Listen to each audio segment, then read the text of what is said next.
We're gonna list these 10 permanently banned channels, from smallest to largest, explaining what they did, beginning with the most unlikable channel in YouTube history called It's Owen. You might recognize the channel from his notoriously terrible intros. Like this video and subscribe right now, or this spider will crawl on your ear whilst you're asleep tonight. Always placed after shameless clickbait like Charli D'Amelio is dying today. On top of this, Owen relentlessly clickbaited fake MrBeast scenarios. However, after Technoblade's passing on the 30th of June 2022, It's Owen took his scumbaggery to a point of no return. He'd upload a video titled MrBeast Final Goodbye to Technoblade, with the introduction stating this: "This is MrBeast's final goodbye to Technoblade and their last time playing Minecraft together." Although the video showed nothing more than Technoblade playing Minecraft and a completely fabricated MrBeast tweet. The video received over 800,000 views in under 24 hours, yet with a top comment reading, "The amount of disrespect this guy has is unlike anything I've ever seen before. Complete and utter shame. He was about to face some serious backlash." Just awful garbage. I have more respect for shit stains in a gas station urinal than I do for Owen. YouTubers clickbaiting Technoblade's death for views has made me lose all faith in humanity. It's just so messed up, which is followed by another tweet from Owen himself. "At Team YouTube, my YouTube channel with 3.5 million subs just got terminated. Please help me get it back. I'm so depressed right now, I don't know what to do." After YouTube then responded, Owen doubled down by stating, "I never received any community guideline strikes, so I didn't know what I was doing was violating the guidelines. If I received just one strike, that would have been enough for me to realize what I did was wrong. Please give me another chance. I'm so depressed right now, it's my only income." Owen then made another 2 tweets displaying how desperately he wanted his account back, although Team YouTube concluded their thread by stating, "Update, we've reviewed your account and confirmed that your channel was correctly suspended due to explicit content. Note that you will not be able to access or create any other YouTube accounts." Although while everybody was happy to witness Owen's ban, Steve Will Do It's termination was a bit more controversial. Steve had always been on YouTube's radar for his unconventional style of content. Eating challenges, prank videos, and beginning in 2021 sponsored gambling uploads, for which he was being paid more than $1 million a month. It's therefore no surprise that Steve lent into this type of content, even picking up a sponsorship from Stake, until he made one simple error, undoing everything that he'd worked for. YouTube has an extremely strange rule where you're allowed to say the name of any gambling website, but you can't show the URL of the website with the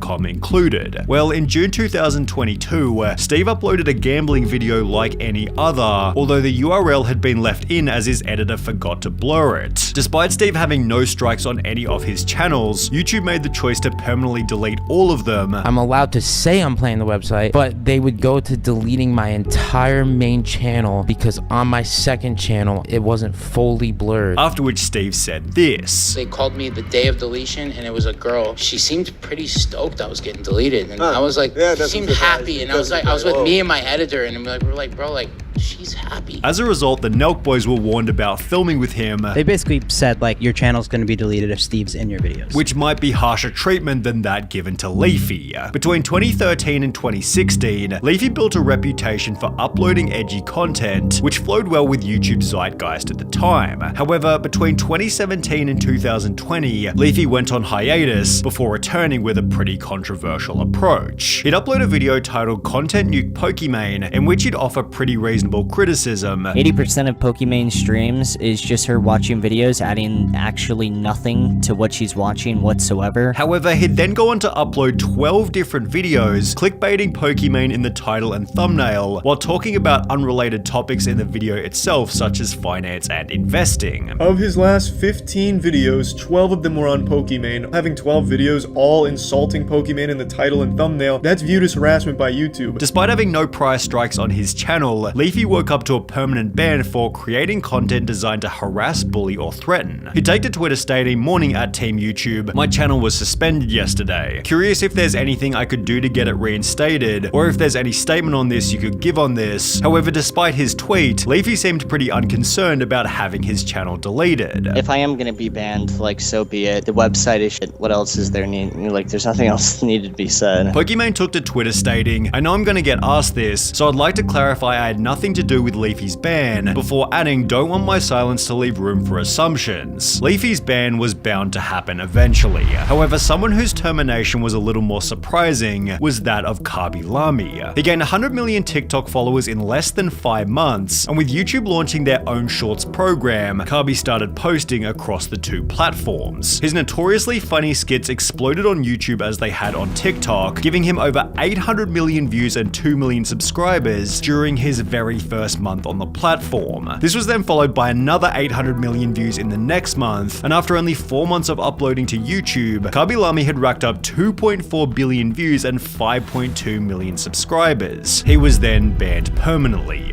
Why? Well, you see, this wasn't actually Kaby Lamy. It was an impersonator who was simply reposting his content to YouTube. He'd gained 2.4 billion views before YouTube ever realized, and this wasn't the only account doing it. Only 5 days beforehand, YouTube had banned another Kaby Lamy impersonator with 4.84 million subscribers, after which YouTube found a third impersonator who'd gained over 100 million views in a matter of days before they were also banned. As a result, Kaby began uploading content to his own official channel, which remains very much active, unlike JStation. His termination began with a video titled "My Girlfriend Alexia Died, Rest in Paradise," in which he'd state the following. "Last night we lost Alexia to a drunk driver, guys. She was on the way to pick up something for our video we were making on our second channel, Dream Team. She got it, guys." As mentioned, JStation's girlfriend had apparently died in a car crash, prompting him to upload another video visiting the spot where it supposedly happened.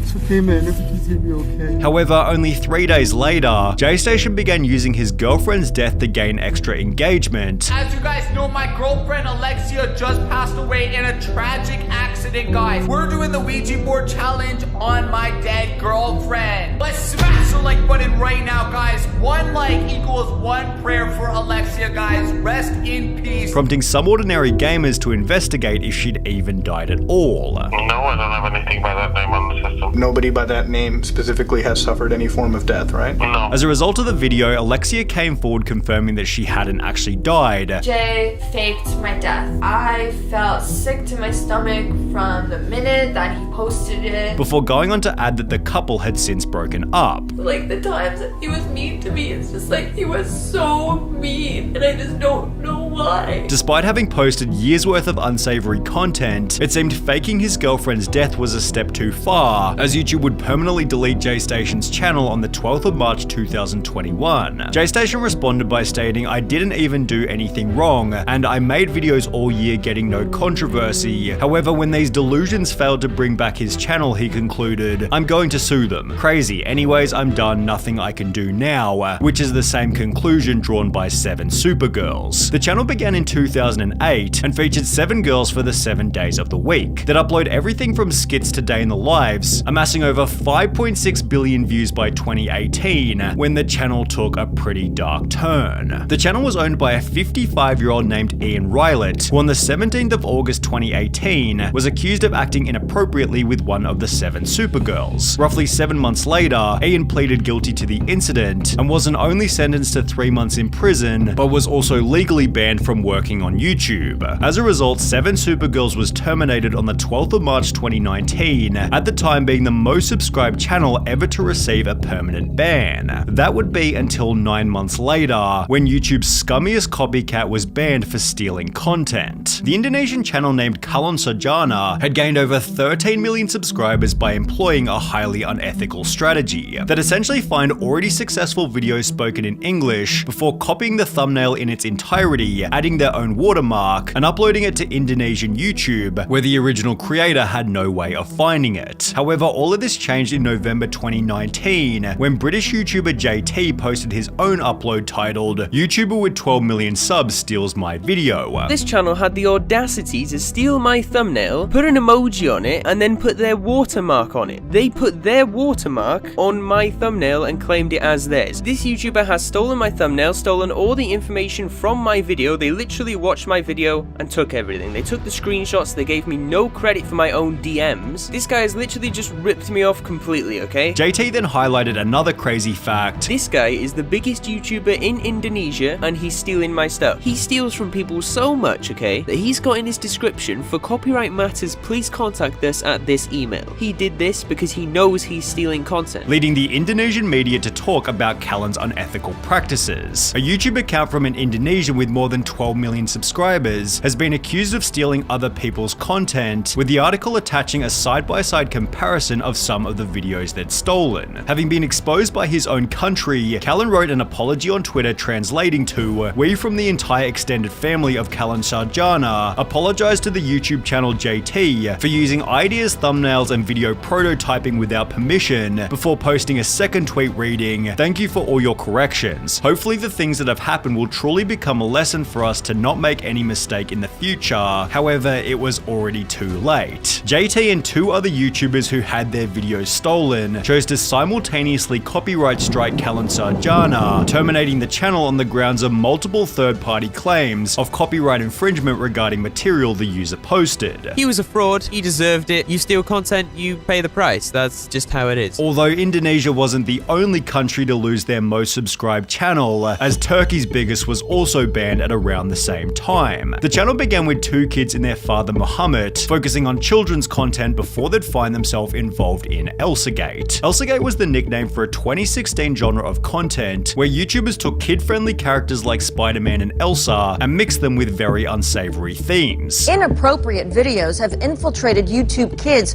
often showing popular children's characters in violent and even sexual scenarios. The motive behind the videos was pretty damn obvious. Here's one from 1 month ago, 117 million views. Although with so many people watching, parents began to talk about it. There is a terrifying new trend in middle schoolers that I need to tell you about, prompting advertisers to pull their ads from the site. "We are shocked and appalled to see that our adverts have appeared alongside such exploitative and inappropriate content," said a Mars spokesperson in a statement. "We've taken the decision to immediately suspend all our online advertising on YouTube and Google globally, therefore forcing YouTube to take a stance against these sketchy videos." Only 4 days after Mars and Adidas pulled their ads, YouTube removed over 150,000 Elsagate videos, turned off comments on more than 625,000 videos, and terminated more than 270 accounts, one of which being Turkey's biggest channel with over 15 million subs. Although no termination is stranger than that of Manoj Parahar. The channel was included amongst hundreds of banned multi-million subscriber Indian Shorts channels, who all employed the exact same strategy. They'd find Western videos that had been successful in English, cut them down into shorts and provide a Hindi voiceover, essentially re-uploading other people's content, with their language being the only difference. In an article discussing these channels, one owner stated, "I would pick any video and do a voiceover. I realized that if we do voiceovers in a short story, then we're bound to get views, so I just stuck to that," although this wasn't the end of the article. Over the past few months, he claims 8 such fact channels have been banned. The rate at which YouTube grew their channels, it's also taking them away at the same rate. Many of these fact channels add voiceovers to content belonging to other creators, and that it's important for creators to only upload videos that they have made or are authorized to use. The biggest of these channels, Manoj Parahar, was able to gain 20 million subscribers in just over a year, before YouTube also smashed it with the ban hammer. However, even then, Super Jojo Nursery Rhymes was banned with even more. Super Jojo caught copying Cocomelon. This Reddit post referenced a Cartoon Brew article reading, "Super Jojo shamelessly freerides on Cocomelon's success by closely copying and exploiting every possible element of the Cocomelon channel, sometimes even frame by frame," which was displayed in the previously mentioned Reddit post, where user Billy Disney showed just how badly the copying really was. As a result, in August 2021, Cocomelon launched a lawsuit against Super Jojo, claiming that the defendant has built its Super Jojo YouTube business by blatantly copying Cocomelon. 1 month after this, a new article was published reading, "YouTube terminates Cocomelon rival Super Jojo channel with 22 million subscribers, citing that they had received multiple third-party third-party claims of copyright infringement. Super JoJo's ban lasted for 2 months before the channel was then restored. However, this wasn't the end of the story. The channel's growth took a nosedive following their return to YouTube, and in July 2023, a jury has decided that Baby Bus committed copyright infringement with its animated series Super JoJo, and as a result, they were ordered to pay CoComelon $23.5 million.